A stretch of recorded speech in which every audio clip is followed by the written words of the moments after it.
Hello students. Organic chemistry third year में हमारे heterocyclic compound unit second चल रही थी, जिसमें 11 क्लास हो चुकी हैं। आज क्लास 12 स्टार्ट करते हैं। क्लास 11 तक हमने पिरॉल, पायरॉल, फ्यूरेन और थायोफीन 5 सदस्यों वाले विषम चक्रीय यौगिक 5 मेंबर्ड हेट्रोसाइक्लिक कंपाउंड्स कंप्लीट कर लिए थे। और आज आज आज हमें स्टार्ट करना है 6 सदस्यों वाले हेट्रोसाइक्लिक कंपाउंड, जिसमें फर्स्ट है पिरिडीन या एजीन। तो आज स्टार्ट करते हैं ये वाला 6 सदस्य वाले पहला विषम चक्रीय यौगिक पिरिडीन या फिर एजीन। स्टार्ट करते हैं।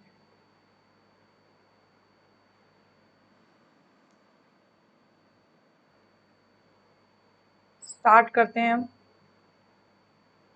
एजीन या पिरिडीन के बारे में। तो एजीन पिरिडीन क्या है? 6 सदस्य वाले विषम चक्रीय यौगिक हैं। तो सबसे फर्स्ट हेडिंग लिखेंगे हम 6 सदस्यों वाले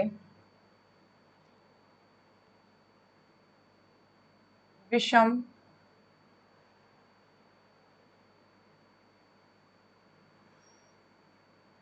चक्रीय यौगिक।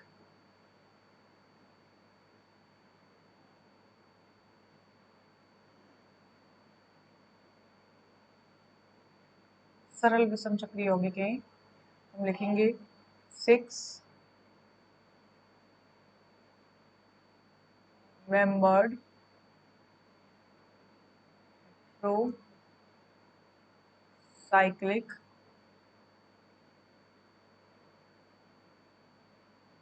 कंपाउंड्स।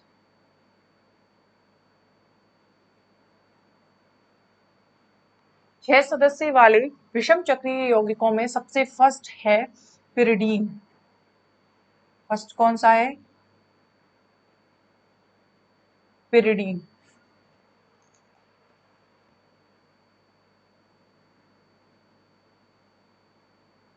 पायरिडीन या पिरिडीन, या फिर इसे हम क्या कह सकते हैं? एजीन। इसके नामकरण में हमने सीख चुके हैं। पिरिडीन की अगर हम स्ट्रक्चर देखें, सबसे पहले पिरिडीन की स्ट्रक्चर कैसी होती है? तो पिरिडीन की स्ट्रक्चर होती है ये। इसमें नाइट्रोजन पर एक लोन पेयर होता है, 6 सदस्य वाले होती है। ये है पिरिडीन। अब हम 6 सदस्य वाले एक यौगिक पिरिडीन की स्ट्रक्चर जान चुके हैं। अब हमें स्टार्ट करनी है वही जैसे हम पहले पढ़ रहे थे। सबसे पहले इसके सिंथेसिस मेथड, फिर इसके कुछ रासायनिक गुण, फिर इसकी स्ट्रक्चर, एरोमेटिसिटी, इनके बारे में हमें पढ़ना पड़ेगा। ठीक है, तो हम फर्स्ट स्टार्ट करते हैं इसमें फॉर्मेशन मेथड, बनाने की विधियां। फॉर्मेशन मेथड्स, बनाने की विधियां। सबसे फर्स्ट फॉर्मेशन मेथड है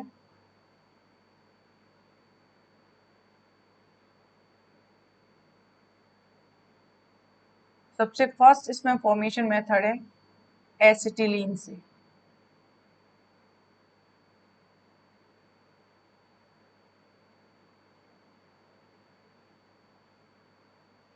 एसिटिलीन से बाय एसिटिलीन। एसिटिलीन से हम कैसे बना सकते हैं प्रोटीन को? उसके लिए रिएक्शन देखते हैं। हमने एसिटिलीन लिया तो ये हो गया CH डबल बॉन्ड, ये हो गया एसिटिलीन। इसका एक अणु, दूसरा अणु भी चाहिए हमें, ये दूसरा अणु। अब इसकी एसिटिलीन की अभिक्रिया, हमने दो एसिटिलीन लिए, एक रक्त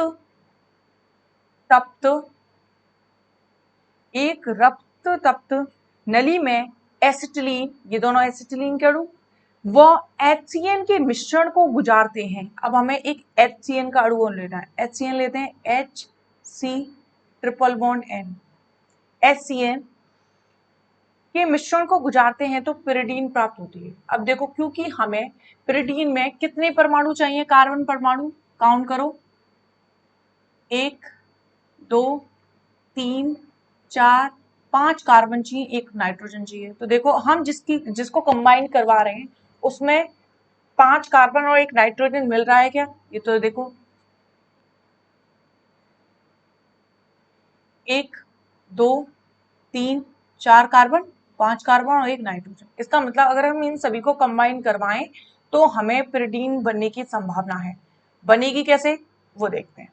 ठीक है, तो देखो क्या होगा,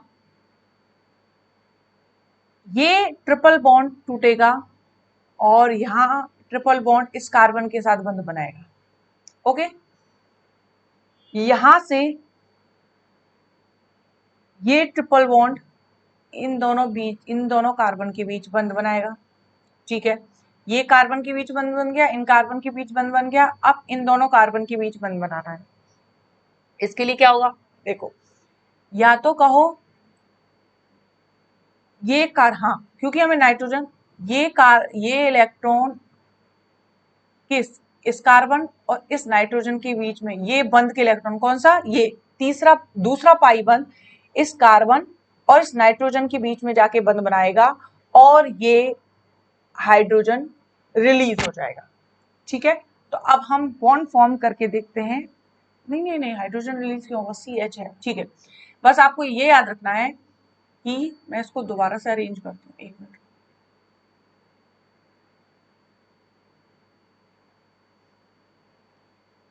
N ट्रिपल बॉन्ड CH। अब देखते हैं तो क्या होगा, देखो ये कार्बन, सॉरी, ये बॉन्ड इस कार्बन के, इन दोनों कार्बन के बीच बंध बनाएगा, ये ट्रिपल बॉन्ड इन दोनों के बीच में बंध बनाएगा और ये ट्रिपल बॉन्ड इन दोनों के बीच में। तो देखो फॉर्मेशन हो आगे प्रोसीड होगी जब रिएक्शन, तो क्या बनेगा, CH। अब यहाँ डबल बॉन्ड रहेगा, CH।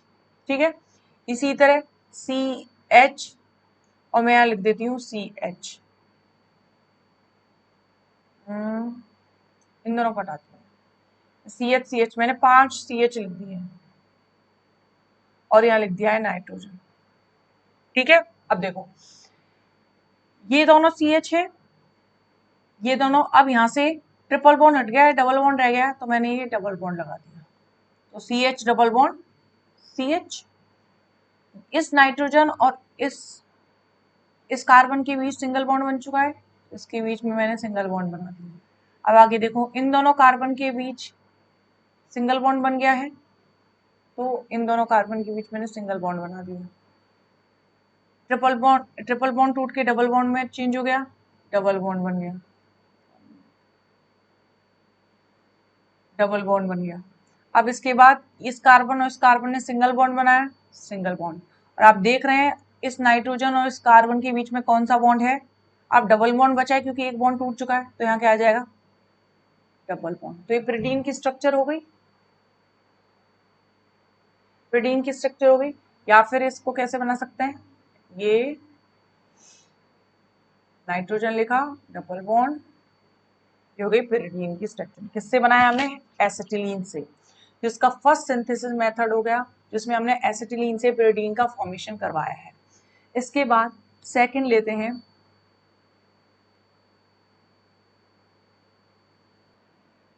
इसके बाद सेकंड है पेंटामेथिलीन डाइएमीन से।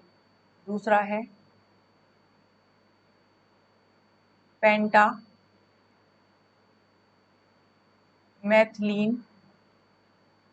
डाइएमीन हाइड्रोक्लोराइड से। इसमें कैसे सिंथेसिस होता है, इसके द्वारा देखो, सबसे पहले हम पेंटामेथिलीन डाइएमीन हाइड्रोक्लोराइड बना लेते हैं। तो वो कैसे बनता है, देखो CH2 CH2 CH2 CH2 और CH2, ये पेंटामेथिलीन हो गए, 5 कार्बन की चेन बना ली हमने। इसके बाद हमें क्या लेना है, एमीन के लिए लेना है NH2 HCl और इसी तरह यहाँ पे आएगा NH2.HCl। ये बन गया है हमारा पेंटामेथिलीन डाईएमीन हाइड्रोक्लोराइड। जब इसको हम हीट प्रोवाइड करते हैं तो इसमें से सबसे पहले निकलता है NH4Cl, साथ में निकलता है HCl। अब NH4Cl और HCl को निकलने के बाद जो बचेगा वो फॉर्म करना है हमें। देखो सबसे पहले मैंने माना ये वाला HCl का अणु निकाल दिया, निकल गया, ठीक है, निकाल दिया। अब मैंने लिया NH4Cl, तो ये Cl भी जाएगा, ये Cl किसके साथ जाएगा, मैं येलो से बनाती हूँ, ये NH3 तो यहाँ हो गया। अगर मैं इस पूरे को लूं तो इसमें क्या है NH3Cl, एक H और चाहिए, तो इसका मतलब है यहां से एक H और लिया और यहां से निकल गया NH4Cl, तो NH4Cl और HCl निकल गया। अब बचा क्या है यहाँ पे NH, देखो क्या बचा है यहाँ पे, ये NH बचा है। तो ये N इस कार्बन के साथ बॉन्ड फॉर्म कर लेगा और बनेगा क्या, वो बनाते हैं CH2, CH2, ये भी CH2, यहाँ पे भी CH2, CH2। अब नाइट्रोजन के साथ एक हाइड्रोजन जुड़ा हुआ है और ये बॉन्ड फॉर्म हो चुके हैं, ठीक है। अब हमें क्या करना पड़ेगा, अगर मैं इसमें से हाइड्रोजन का निष्कासन कर दूं, कैसे, अब देखो अब मैं प्रत्येक के एक एक हाइड्रोजन को थोड़ा डिस्टेंस के साथ बना रही हूँ, एक एक हाइड्रोजन को हटा रही हूँ। मैंने क्या किया, एक हाइड्रोजन इधर बना दिया, इसका एक हाइड्रोजन इधर बना दिया, इसका एक हाइड्रोजन इधर बना दिया, इसका एक हाइड्रोजन इधर बना दिया और इसका, ठीक है। अब देखो जब हम इसे H2SO4 की उपस्थिति में गर्म करवाएंगे तो इसमें से 3H2 मतलब 6 हाइड्रोजन के अणु निकल जाएंगे, वे हाइड्रोजनीकरण हो जाएगा। तो कैसे निकलेंगे, देखो अगर हम ये वाले, देखो ये वाले दो H निकाल दें तो जैसे ही दो H2 निकलेंगे, दो सिग्मा टूटने पर यहाँ पाई बॉन्ड बन जाएगा, यहाँ से एक H और यहाँ से एक H, इन दोनों के टूटने पर एक पाई बॉन्ड यहाँ बन जाएगा और इन दोनों के H और एक H निकलने पर यहाँ पाई बॉन्ड बन जाएगा। तो फॉर्मेशन किसका होगा, pyridine का हो चुका है। CH CH CH और यहाँ आ गया N, देखो यहाँ डबल बॉन्ड बना चुके हैं, single bond double bond single bond, यहाँ डबल बॉन्ड और यहाँ सिंगल बॉन्ड। ये प्रोटीन के स्ट्रक्चर हम बना चुके हैं, कब, जब हमने हाइड्रोजन का निष्कासन कर दिया है। तो इस तरह से पेंटामेथिलीन डाईएमीन हाइड्रोक्लोराइड से हम pyridine का फॉर्मेशन कर सकते हैं। इसके बाद इसमें थर्ड है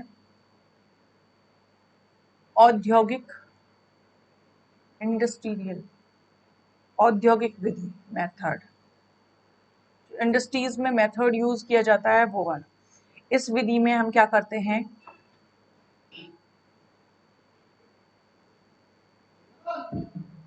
इस विधि में हम लेंगे टेट्राहाइड्रोफरफ्यूरिल, फरफ्यूरिल के लिए CH2O हमने लिया टेट्राहाइड्रोफरफ्यूरिल, और इस फरफ्यूरिल की अभिक्रिया अगर मैंने करवाई अमोनिया के साथ 500 डिग्री सेल्सियस टेम्परेचर पर, तो आपको सीधे याद रखना है pyridine का फॉर्मेशन हो जाएगा,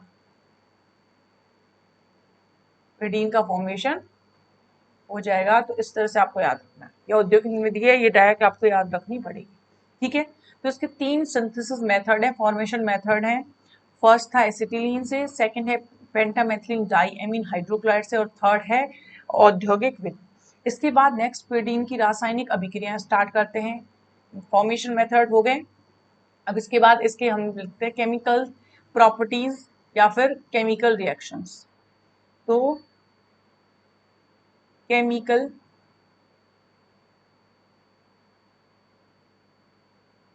properties of pyridine, okay. pyridine की केमिकल प्रॉपर्टीज में इसकी केमिकल रिएक्शन भी आ जाएंगी और जो केमिकल कुछ प्रॉपर्टीज है वो भी आ जाएंगी। जैसे सबसे फर्स्ट है केमिकल प्रॉपर्टीज की क्षारीय गुण,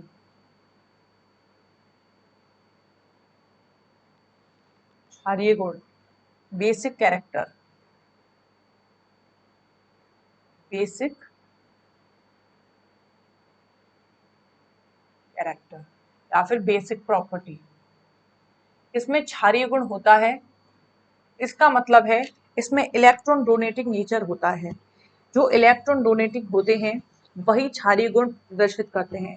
तो इसमें क्षारीय गुण कैसे प्रदर्शित हो रहा है उसके बारे में एक्सप्लेनेशन करेंगे। देखो, मैं pyridine की स्ट्रक्चर बनाती हूँ। सबसे पहले ये लिया मैंने नाइट्रोजन या pyridine।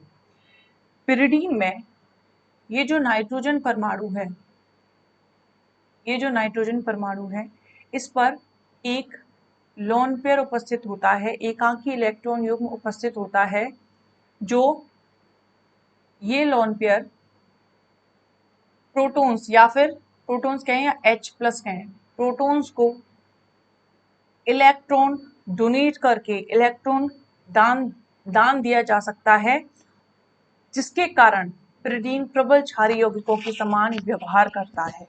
ठीक है, एक लोन पेयर होता है, ये लोन पेयर किसी भी धनावेश को दिया जा सकता है, उसके साथ बॉन्ड बनाया जा सकता है, इसीलिए pyridine किसके समान व्यवहार करता है? प्रबल क्षारीय के समान व्यवहार प्रदर्शित करता है। pyridine की प्रबल क्षारीय यौगिकों के समान व्यवहार करता है और इसकी क्षारीयता की बात करें तो pyridine की क्षारीयता लगभग एनिलीन के समान होती है। एनिलीन भी एक क्षारीय यौगिक होता है। अगर मैं एनिलीन की स्ट्रक्चर आपको बना के दिखाऊं तो एनिलीन होता है,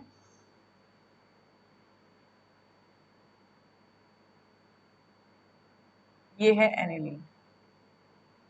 ठीक है, तो इसके लगभग समान क्षारीयता प्रदर्शित करता है कौन? pyridine।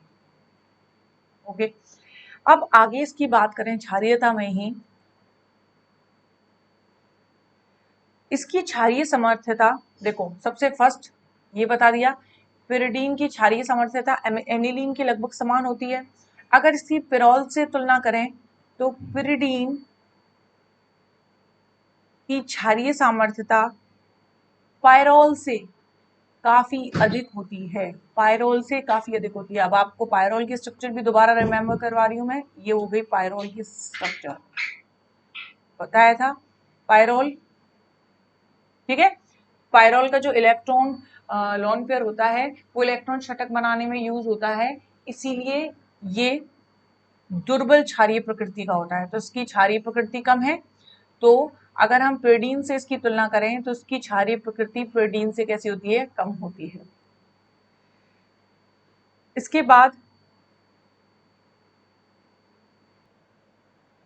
अगर हम pyridine से पायरोल की जो क्षारीय सामर्थ्यता है वो ज्यादा होती है, उसको अच्छे से एक्सप्लेन करना चाहें तो हम इस तरह से भी कर सकते हैं। अगर हमने pyridine को देखा है तो pyridine में जो नाइट्रोजन होता है वो नाइट्रोजन फ्री रहता है इलेक्ट्रॉन्स डोनेट होने के लिए, क्योंकि जो pyridine है, pyridine में पहले से ही 6 पाई इलेक्ट्रॉन उपस्थित होते हैं। 6 पाई इलेक्ट्रॉन उपस्थित होने के कारण pyridine का जो इलेक्ट्रॉन लोन पेयर है वो फ्री रहता है, जो इजीली डोनेट हो सकता है। लेकिन हमने पायरोल में पढ़ा था कि पायरोल में जो नाइट्रोजन का लोन पेयर होता है वो वलय के इलेक्ट्रॉन षटक बनाने में यूज होता है, मतलब वलय के 6 पाई इलेक्ट्रॉन जो कि एरोमेटिसिटी को रिप्रेजेंट करते हैं उसमें बिजी रहता है, इसलिए डोनेटिंग नेचर रिप्रेजेंट नहीं करता। इलेक्ट्रॉन षटक बनाने मतलब 6 पाई इलेक्ट्रॉन में सम्मिलित रहता है, और सम्मिलित होने का कारण है ये संकरित कक्षकों में नहीं होता। कैसे में होता है? असंकरित कक्षकों में उपस्थित होता है, इसलिए इलेक्ट्रॉन डोनेटिंग नेचर नहीं होता है। तो हमने सबसे पहले बताया एनिलीन और pyridine लगभग समान होते हैं क्षारीयता के क्रम में, लेकिन pyridine की क्षारीयता पायरोल से ज्यादा होती है, क्योंकि पायरोल का जो नाइट्रोजन पे उपस्थित लोन पेयर है वो बिजी रहता है इलेक्ट्रॉन षटक बनाने में। ओके, इसके बाद नेक्स्ट देखें, pyridine तृतीय एलिफेटिक एमीन की तुलना में दुर्बल क्षारीय होता है। एक मैंने लिया pyridine, ये देखो मैंने pyridine की स्ट्रक्चर बनाई है एक तो, और वहीं दूसरी तरफ मैंने लिया है एक तृतीयक एलिफेटिक एमीन, मतलब मैं नाइट्रोजन के तीनों हाइड्रोजन परमाणु का प्रतिस्थापन एल्किल समूह से करवा रही हूँ। मैंने लिया नाइट्रोजन, ये लिया CH3, ये लिया CH3 और ये हो गया तृतीय एलिफेटिक एमीन। पिरिडीन तृतीय एलिफेटिक एमीन की तुलना में दुर्बल क्षारीय होता है। मतलब अगर हम इन दोनों की क्षारीयता देखें तो तृतीयक एलिफेटिक एमीन ज्यादा क्षारीय होता है और पिरिडीन कम क्षारीय होता है। लेकिन अगर हम नाइट्रोजन परमाणु देखें, देखो अगर हम इसमें नाइट्रोजन परमाणु देखें तो इस नाइट्रोजन परमाणु और ये वाला नाइट्रोजन परमाणु दोनों ही 3 डिग्री प्रकार के हैं, दोनों ही 3 डिग्री प्रकार का है। अब हमें कैसे पता चला, देखो अगर मैंने ये लिया अमोनिया, अगर अमोनिया है, अमोनिया के पास एक लोन पेयर है, अगर मैं इसके तीनों हाइड्रोजन परमाणु का प्रतिस्थापन करवा दूं और एक एक एल्किल ग्रुप लगा दूं तो एक R दूसरा R तीसरा, तो ये तृतीयक हो गया। अगर या फिर यहाँ डबल बॉन्ड लगाए, मतलब ये है कि तीनों हाइड्रोजन परमाणु का प्रतिस्थापन मैंने करवा दिया। तो आप पिरिडीन में देखो, पिरिडीन में क्या पोजीशन है, पिरिडीन में जो नाइट्रोजन है, नाइट्रोजन के पास एक लोन पेयर है और उसके दोनों हाइड्रोजन परमाणु का प्रतिस्थापन, ये यहाँ पे कार्बन है, यहाँ कार्बन CH और CH, ये है पिरिडीन की। मैं सिर्फ नीचे वाला भाग, ये वाला भाग बनाया है, ठीक है। तो ये वाली कंडीशन है। तो इसमें अगर देखूं तो नाइट्रोजन के साथ 3 बंध बने हुए हैं, 3 बंध बनाए जो कि हाइड्रोजन से नहीं है, तो ये कैसे प्रकार का है, 3 डिग्री प्रकार का नाइट्रोजन है। तो इसका मतलब है दोनों में ही 3 डिग्री प्रकार के नाइट्रोजन उपस्थित हैं, फिर भी अम्लीय सामर्थ्यता में इतना अंतर आ रहा है। पिरिडीन कम दुर्बल क्षारीय सामर्थ्यता में अंतर आ रहा है, पिरिडीन दुर्बल क्षारीय है तृतीयक एलिफेटिक एमीन की से। अब इसका कारण समझते हैं। इसका कारण यह है कि एलिफेटिक तृतीयक एमीन में जो नाइट्रोजन परमाणु है उसका संकरण, अगर हम इसका संकरण जानने की कोशिश करें तो इसका संकरण क्या होता है, इसका संकरण होता है, देखो इसका संकरण होता है sp3, कैसे 3 सिग्मा बॉन्ड प्लस एक लोन पेयर इक्वल्स टू 4 और 4 के लिए कौन सा होता है sp3। तो जो तृतीयक एलिफेटिक एमीन है उसमें नाइट्रोजन का संकरण sp3 होता है, जबकि अगर मैं पिरिडीन में देखूं तो पिरिडीन में जो नाइट्रोजन का संकरण है वो क्या है, देखो सिग्मा बॉन्ड कितने हैं, 2 सिग्मा बॉन्ड है, एक लॉन पेयर है इक्वल्स टू 3 और 3 के लिए sp2 होता है। इसका मतलब है इसका संकरण कौन सा है sp2, ठीक है। sp2 होता है, sp2 संकृत अवस्था में होता है जिसमें s कक्षकों का योगदान तुलनात्मक रूप से अधिक, अर्थात अगर मैं इसमें spp 100% को, इसको 100% को मैं spp मतलब एक s है 100 को 3 से डिवाइड करो तो कितना आएगा 33.33%, इतना आएगा, ठीक है, इतना ही आ जाएगा। तो अगर मैं s कक्षकों को 3 से डिवाइड किया, इसका मतलब है मैं इसकी बात कर रही हूँ अभी, किस वाले की, अभी मैं इसकी बात कर रही हूँ इधर। अगर मैं इस वाले की बात करूं तो उसका मतलब है s का जो परसेंटेज है, s कक्षकों का परसेंटेज है वो 30.3, p का भी 30.3, एक p का दूसरे p का 33.3। तो हम इसको ये भी लिख सकते हैं कि दोनों p का है 66.6 के। तो s का प्रतिशत कितना है 33.3, p से हमें कोई अभी मतलब नहीं है p का, फिर भी आप याद रखो, ठीक है। चलो हमने ये काम कर लिया। तो s का प्रतिशत कितना है इसमें, अगर मैं देखूं s करेक्टर कितना है, s कक्षकों का योगदान कितना है, कितना योगदान है 33.33% s कक्षकों का योगदान है, ठीक है। चूंकि s कक्षक नाभिक के अधिक नजदीक होता है अतः पिरिडीन में लोन पेयर नाइट्रोजन के नाभिक के अधिक नजदीक होता है। देखो मैं इसको पहले यहां से इरेज कर देती हूँ। देखो अगर मैं s और p की तुलना करूं तो s कक्षक और p कक्षक में से s कक्षक नाभिक के नजदीक होता है, s कक्षक नाभिक के नजदीक होता है। क्योंकि s कक्षक नाभिक के अधिक नजदीक है अतः पिरिडीन का लोन पेयर, पिरिडीन का ये वाला पिरिडीन का जो लोन पेयर है वो भी नाभिक के अधिक नजदीक स्थित होगा और अधिक आकर्षण बल से घिरा रहेगा। अधिक आकर्षण बल, जब नाभिक के अधिक नजदीक है तो नाभिक और लोन पेयर में क्या होगा, अधिक आकर्षण बल स्थित होगा। अधिक आकर्षण बल बंधा रहने के कारण यह पिरिडीन का अणु प्रोटॉन को इलेक्ट्रॉन युग्म आसानी से इलेक्ट्रॉन दान नहीं कर पाता है। अतः पिरिडीन का प्रोटॉन इलेक्ट्रॉन युग्म आसानी से दान नहीं करेगा जितनी आसानी से ये कर पाएगा।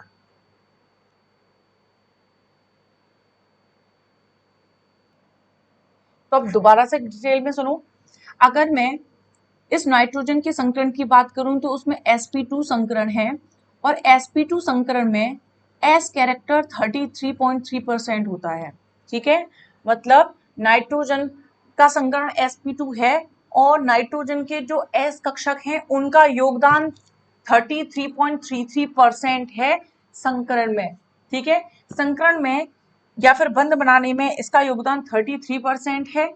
अगर मैं इसकी बात करूं, इसमें sp3 संकरण है और अगर मैं इसका योगदान देखूं तो करीब s का योगदान है 25%। मतलब s कक्षक का योगदान इसमें कम है, इसमें s कक्षक का योगदान ज्यादा है। तृतीयक एलिफेटिक एमीन में s कक्षक का योगदान पिरिडीन की तुलना में थोड़ा कम है। तो अगर हम S कक्षक की बात करें तो S और P कक्षक में से जो S कक्षक होता है वो नाभिक के अधिक नजदीक है और नाभिक के अधिक नजदीक है तो अधिक आकर्षण बल से घिरा रहेगा। ठीक है, अधिक आकर्षण बल से घिरा रहेगा। तो आप ये देखो पिरिडीन में तो S कैरेक्टर ज्यादा है और तृतीयक एलिफेटिक एमीन में S कैरेक्टर कम है। तो नाभिक का प्रभाव किस पर ज्यादा रहेगा, जिसका योगदान ज्यादा है तो इस पर नाभिक का प्रभाव ज्यादा रहेगा। जब ज्यादा प्रभाव रहेगा तो अधिक आकर्षण से इलेक्ट्रॉन्स को घेरे रखेगा और इलेक्ट्रॉन दान करने के नेचर इजीली इलेक्ट्रॉन दान नहीं कर पाएगा। जब इलेक्ट्रॉन्स को दान नहीं कर पाएगा इसीलिए दुर्बल क्षारीय प्रकृति दर्शाएगा। किसकी तुलना में, इसकी तुलना में। और अगर इसकी बात करें तो इसमें जो एस कैरेक्टर है वो थोड़ा कम है 25%। कैसे पता लगा, अगर मैं 100 में से 4 कक्षकों का योगदान निकालूं तो कितना आएगा, 25% प्रत्येक का योगदान होगा। तो इसमें 25% है प्रत्येक का योगदान, मतलब एस कैरेक्टर 25% है जो कि पिरिडीन की तुलना में कम है। इसका मतलब है कि एस कक्षकों का योगदान बंध में कम है और जब एस कक्षकों का योगदान बंध में कम है तो एस कक्षक नाभिक के अधिक पास होते हैं। तो इसमें जो एस कक्षक हैं वो कम मात्रा में नाभिक के पास है, इसमें ज्यादा मात्रा में नाभिक के पास हैं जो कि अधिक आकर्षण बल से घिरे रहते हैं। तो आपको रीजन समझ में आ गया होगा कि एलिफेटिक तृतीयक एमीन में जो क्षारीयता है वो पिरिडीन की तुलना में ज्यादा होती है, क्यों। ठीक है, इसके बाद इसी में ही देखें पिरिडीन पिप्रिडीन दोनों की तुलना की जाए, एक लिया है हमने पिरिडीन और एक है पिप्रिडीन। पिरिडीन पिप्रिडीन की तुलना में प्रबल दुर्बल क्षारीय होता है। कौन, पिरिडीन पिप्रिडीन की तुलना में दुर्बल क्षारीय होता है। कौन, किसका क्रम है, क्षारीयता का क्रम है, क्षारीयता का क्रम है। अब देखो, अब हम पिरिडीन और पिप्रिडीन लेना चाहें तो सबसे पहले तो हमें ये पता होना चाहिए पिरिडीन तो हम जानते हैं, पिप्रिडीन क्या होता है। ठीक है, तो देखो क्षारीयता में देखा है पिरिडीन दुर्बल क्षारीय है, किससे, ये ऐसे लगेगा पिरिडीन इसकी क्षारीयता ज्यादा है, इसकी क्षारीयता कम है। ठीक है, अब हम पहले स्ट्रक्चर बना लें। पिप्रिडीन की स्ट्रक्चर होती है, ये है पिप्रिडीन की स्ट्रक्चर। ठीक है, अगर मैं पिरिडीन की स्ट्रक्चर बताऊं तो ये तो आप जानते ही हो,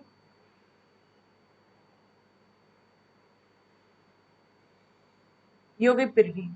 तो इसमें ये बताया है ये ज्यादा क्षारीय है और ये कम क्षारीय है। अब इसके कारण समझते हैं। इसका कारण फर्स्ट कारण की बात करें, पिप्रिडीन में जो नाइट्रोजन परमाणु है, पिप्रिडीन ये वाला नाइट्रोजन परमाणु है वो द्वितीयक प्रकृति का है। द्वितीयक मतलब 2 डिग्री। इसमें ये नाइट्रोजन परमाणु कैसा है, 2 डिग्री है। इसमें नाइट्रोजन परमाणु कैसा है, 3 डिग्री। कैसे पता लगा, जो नाइट्रोजन है, नाइट्रोजन पे एक लोन पेयर है, 2 बंध तो कार्बन से जुड़े हुए हैं, तो इसका मतलब है एक हाइड्रोजन इस पर उपस्थित है जो कि रिप्रेजेंट नहीं किया है। तो इसका मतलब है जब नाइट्रोजन के पास एक हाइड्रोजन होता है और 2 कार्बन से उसने 2 कार्बन की चेन जुड़ी हो तो वो होता है 3 डिग्री। अगर इसी में नाइट्रोजन पे एक भी हाइड्रोजन नहीं है और 3 कार्बन से बंध बनाया वो है 3 डिग्री। अगर नाइट्रोजन पे 2 हाइड्रोजन है और एक बंध बनाया तो वो क्या होगा 1 डिग्री। तो ये सब बातें तो आप जानते होंगे, ठीक है। तो अब हम आगे बढ़ते हैं। तो मैंने ये आपको बताया है कि जो 3 डिग्री और 2 डिग्री है उसमें पिपरीडीन का जो नाइट्रोजन है वो तो 2 डिग्री है और पिरिडीन का नाइट्रोजन कैसा है 3 डिग्री है, तृतीयक प्रकृति का है।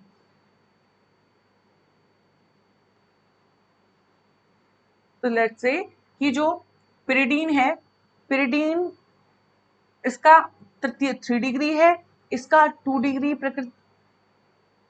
प्रकृति का नाइट्रोजन है।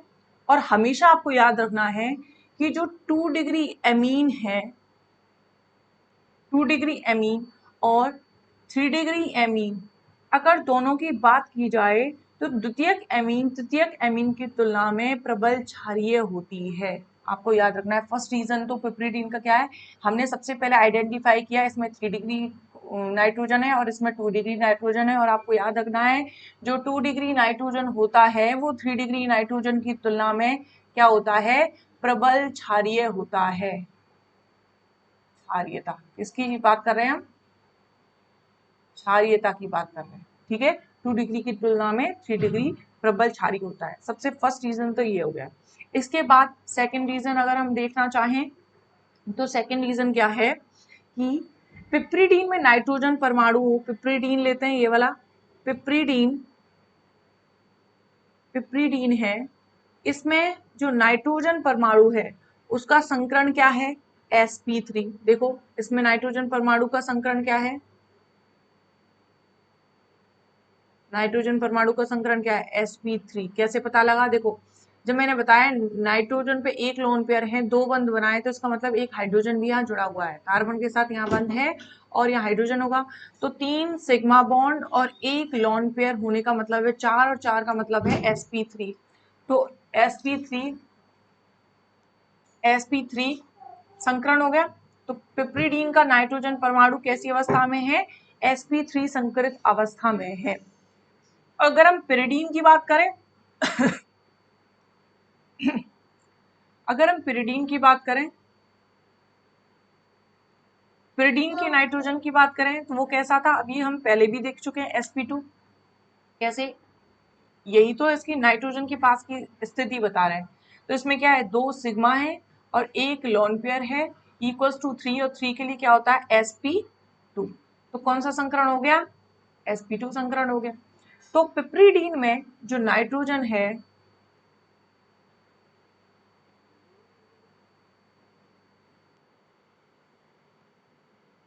पिपरीडीन में जो नाइट्रोजन है वो sp3 संकरित है और पिरिडीन में नाइट्रोजन है sp2 संकरित है। यही कारण है कि तृतीयक एलिफेटिक, देखो सेम रीजन, जैसे अगर मैं इसमें पिपरीडीन में परसेंटेज निकालूं जैसे मैंने पहले किया था, इसमें एस कैरेक्टर निकाला जाए, किसमें, इस वाले में, इसमें एस परसेंटेज निकाली जाए तो कितनी आएगी 25%। पिरिडीन में एस परसेंटेज निकाली जाए तो वो कितनी आएगी अबाउट 33.3%। एस कक्षकों का योगदान पिरिडीन में ज्यादा है किसकी तुलना में, पिरिडीन की तुलना में।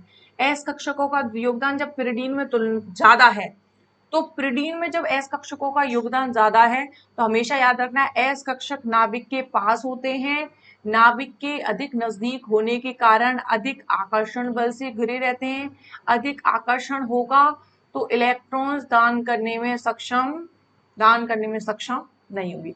इसीलिए क्योंकि इसमें एस कैरेक्टर ज्यादा है, इसीलिए पिरिडीन होता है, पिरिडीन और पिपरीडीन ये वाले, जो पिरिडीन होता है, पिरिडीन होता है वो पिरिडीन की तुलना में प्रबल क्षारीय होता है। तो फर्स्ट है कि 2 और 3 डिग्री है, 2 डिग्री 3 डिग्री से प्रबल क्षारीय है। इसके अलावा पिरिडीन और पिपरीडीन के संकरण के आधार पर हमने पता लगाया एस कैरेक्टर, और एस कैरेक्टर जिसमें ज्यादा होता है वो इलेक्ट्रॉन डोनेटिंग नेचर का कम होता है, इसीलिए क्षारीयता पिरिडीन की कम हो जाती है पिपरीडीन से।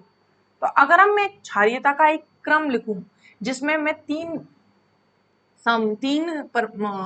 पदार्थ को देखो, जैसे मैंने लिया, एक लिया मैंने पिपरीडीन, पिपरीडीन, मैंने एक लिया पिरिडीन,